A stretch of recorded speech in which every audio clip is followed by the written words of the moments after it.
Swazdola, you little shits. How the heck are you doing? So then, today I will try to debunk Maggie's trouble bubble for you vermin as I promised like 1 million years ago. So then, before I give you guys the 411 on this bubble of doom, we need to understand the difference between hit scan weapons and projectile weapons. A hit scan weapon is any weapon that does not have a physical projectile that travels from your gun to a target. The hit occurs the moment you pull the trigger. So weapons like the Soma, the Rubico, Lado, Gorgon and so on. A projectile weapon is any gun that will discharge a physical projectile with travel time. So things like crossbows, ninja stars, Sonicer and of course the Dragoon. Okay, so far so good. Let's start with the mechanics behind hit scan weapons in Mag's bubble. Now when you cast Mag's second on an enemy, the target will become magnetized and reel in enemies nearby. The affected enemy will take double damage from all incoming bullets. Any bullet fired into Mag's bubble will be rerouted to the affected target. Your bullet can hit other enemies that are standing between the bullet's contact point with the bubble and the affected enemy. This is where punch through comes in. If you do not use punch through, then your bullet will be stopped by the first enemy it hits in the bubble. If you do however use punch through, well then your bullet has the potential to hit multiple enemies until it reaches the center of your bubble. However, when it comes to punch through, there is a mechanic not many Tenno seem to know about. You see, enemies have a hitbox with a fixed thickness. As long as there is enough space between enemies, a single bullet will travel through them. If they are too close to each other, they will count as one single thicker entity, which the bullet will not travel through. In other words, for Mag, this means that tight groups of enemies will actually hinder the bullet from hitting all of them. Instead, the bullet will be stopped at the first entity it hits within the bubble cluster. Do you follow? No? Well, too bad. The exact same thing happens when you decide to use a projectile weapon. Unless you use punch through. This is where Mag really goes beast mode. You see, for some reason, projectile weapons with punch through will travel to the center of the bubble and orbit there at extreme velocities and thus hit multiple enemies several times over. Which is not the case with hit scan weapons. Just in case I did not make that clear, allow me to briefly summarize what you should take from this so far. Hit scan weapons do not travel properly within Mag's bubble and is thus not exactly sexy for large enemy clusters. Projectile weapons however will and are very effective for large groups of spags. In both cases you need to use punch through. The more, the better since clustered enemies count as one single thicker entity.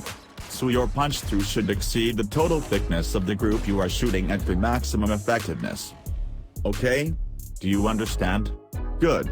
Let's move on to the next order of business then. The next mechanic that is often forgotten but pretty damn amazing and allows for some diversity is this. Mag's bubble will absorb 25% of your incoming damage from all bullets and deal it as damage over time within the bubble. In other words, the more bullets you pump into the bubble, the more damage over time the fools inside it will take. If you have been paying attention so far, you should have a light bulb turn on somewhere in your saggy brain right about now. Perhaps you're asking yourself, can I use a full automatic weapon to pump in a lot of damage quickly? The answer is clearly yes. Yes you can. However, there are some things you will want to consider. First off, I would highly recommend you build for range to create a big ass death trap with the bubble, since it does not matter where the enemies are within your bubble. They will all be dealt all the absorbed damage over time. So this is one of the rare cases where size actually matters. But even with this specialty, it is way more beneficial to use projectiles instead of hit scan. But why? Well, because multi-shot. In case you are super new, allow me to explain.